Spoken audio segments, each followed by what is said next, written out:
Hello বন্ধুরা, তো আজকে আমি চলে এসেছি নতুন একটা রেসিপি নিয়ে। তো চিকেন পকোড়া করব। প্রথমে বাজার থেকে চিকেনটা নিয়ে চলে এসেছি। চিকেনটাকে এবার একটু ভিনিগার আর নর্মাল জল দিয়ে কিছুক্ষণ ভিজিয়ে রাখবো, যাতে চিকেনের যে স্মেলটা সেটা কেটে যায়। তো এই যে নর্মাল জল দিয়ে ভিজিয়ে রাখবো। এবার আদা, রসুন, পেঁয়াজ সব মিক্সিতে একসঙ্গে পেস্ট করে নিচ্ছি। মিক্সিতেই করে নেব, দিলে ভালো করে পেস্ট হয়ে যাবে একসঙ্গে। শিলনোড়াতে করলেও হয়, কিন্তু শিলনোড়াতে একটু কষ্ট হবে, এই জন্য মিক্সিতে করে নিচ্ছি পেস্টটা।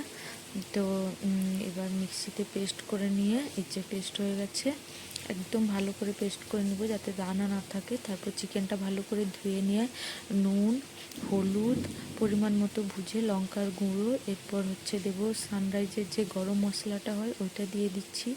এরপর দিব ব্ল্যাক পেপার, গোলমরিচের গুঁড়োটা দিয়ে দিব, দিয়ে গোলমরিচের গুঁড়ো দিব। তারপর এই গোলমরিচের গুঁড়োটা দিয়ে নিচ্ছি। এরপর দেব সয়া সস পরিমাণ মতো। এই বোতলের যে ঢাকনা থাকে ওই ঢাকনাতে 2 ছিপি দিব, 2 ঢাকনা দিলেই হয়ে যাবে।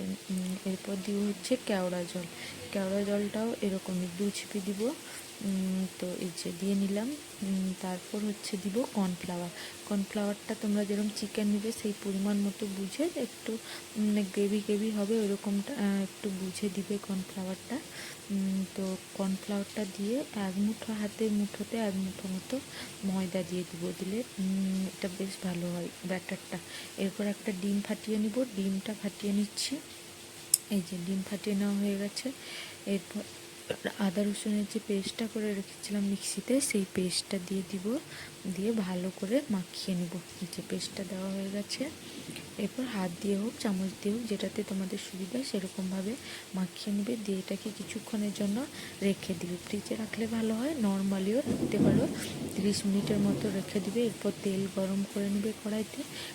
তেলটা একদম গরম হয়ে গেলে প্রথমে একটা করে তুলে পিস পিস ভেজে নেবে। এবার ফুল একদম ফ্রাইটা করবে না, একটু হালকা ভাজা করবে, তার দিয়ে উঠিয়ে নেবে।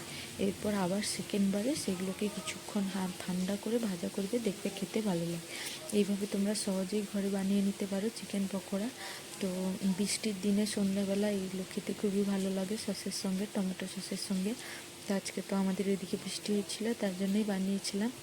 তো তোমাদের সঙ্গে রেসিপিটা শেয়ার করলাম। তোমাদের যদি ভালো লাগে রেসিপিটা, অবশ্যই আমার চ্যানেলটাকে সাবস্ক্রাইব করো এবং ভিডিওটাকে তোমার বন্ধুদের মধ্যে শেয়ার করো, যাতে তোমার বন্ধুরাও এই ভিডিওটা দেখতে পায়।